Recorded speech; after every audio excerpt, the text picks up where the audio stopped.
Welcome back. The Limpopo government says it's concerned about the rising number of COVID-19 cases. This week, the province launched a booster vaccine campaign in order to motivate residents to get the jab. So to unpack what other interventions the province is taking in preparation for this third wave of COVID-19, we're joined now by Health MEC Dr Phophi Ramathuba, who joins us via our video link this morning. Dr. Ramathuba, it's great to have you with us on the program this morning. And this increase in COVID-19 infections in your province, it's a trend we've seen across the country over the past few weeks at least.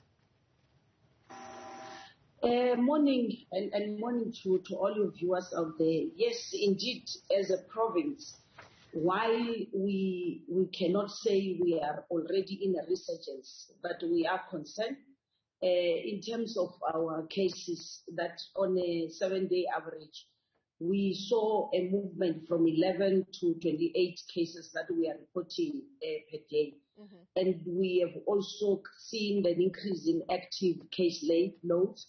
We also saw a total number of 27 admissions that are reported, which is an increased number. But of course, at the same time, when we look at the active case index, which is currently still low at 3 per 100,000, because you'll remember that the alert level is 10 per 100,000 and the resurgence will be 30 per 100,000. We might not have, we can't conclude that we are on a resurgence, but we remain vigilant and especially monitoring our admissions very closely.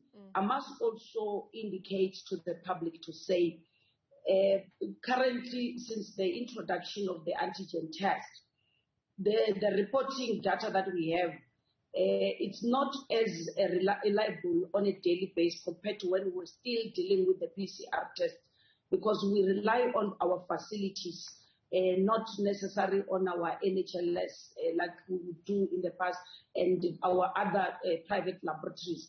For now, it's insufficient depending on how quick they're able to capture their numbers.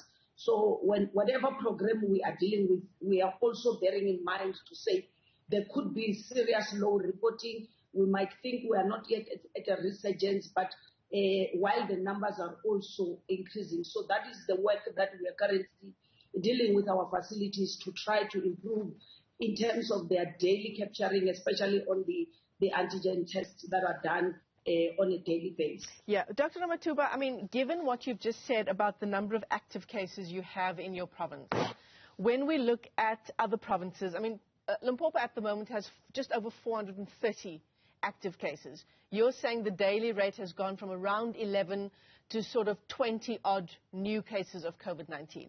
So at this stage, is it fair to say that there's no need for panic, at least not in Limpopo? We can never say that, because as a province, you would remember since the beginning of COVID-19, we've always believed in planning and be proactive and be vigilant, even though the numbers were very low. And because the aim is to keep that our numbers must continue to be low. As a province, we are not living in an island. We are part of the country. We are also part of SADC. We are part of the global community. We also host quite a number of port of entry. You will know that Bait Bridge, it's here. You know that we've got on the other side with Botswana, bordering Botswana with Providence Bridge. And hence we're saying, when we see the numbers in other countries and also even in other parts of South Africa increasing, we as a province, we always emphasize to our citizens to say they must remain vigilant and they must start to be proactive in terms of protecting themselves. And you have seen that one of the main way which we felt would definitely assist us, it's when we saw the low uptake of the booster vaccines. We decided to officially have to launch. Tomorrow we'll be in Tabani Mall. On Monday we'll be in Kiali. We'll be moving around all the areas in our province to try to encourage, especially those who are above 60, 50, those with a number of comorbidities, they know themselves. We're saying we worried that the decreasing in terms of natural and vaccine-induced immunity during this period, as we are approaching or we are now facing the fifth wave, it is of concern for us. Hence, the only other way we can protect ourselves is to get the booster vaccine.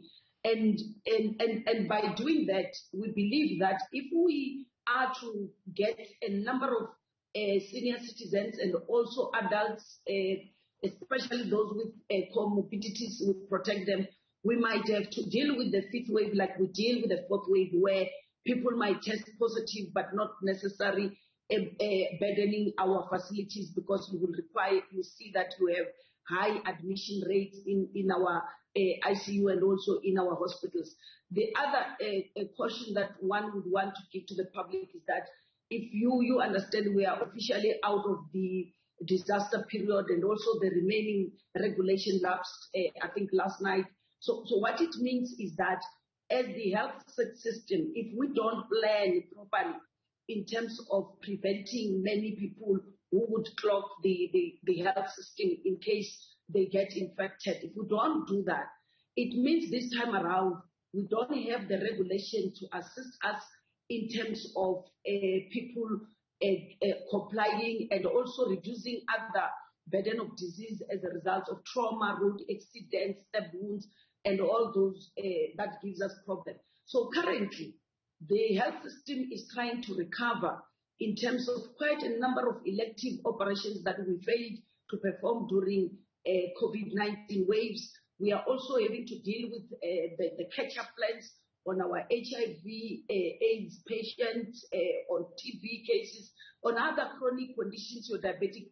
We're trying to catch up on that. So you will understand that the pressure in terms of the health system is very high. Hence, my answer to your question is that we cannot say, because our numbers are very low as a province, we should relax. So the people of Limpopo must know that they are not living in an island, they are part of the global community.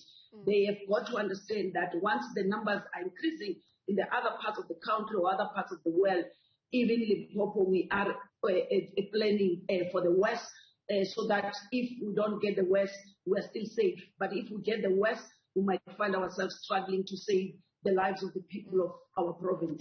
Yeah, certainly. I hear you, Dr. Ramathuba. The preparation that's needed, even in the face of the low numbers, the relatively low numbers that you're experiencing in Limpopo, that preparation is incredibly important. Thanks very much indeed for your time. Dr. Phophi Ramathuba is the Health MEC in Limpopo.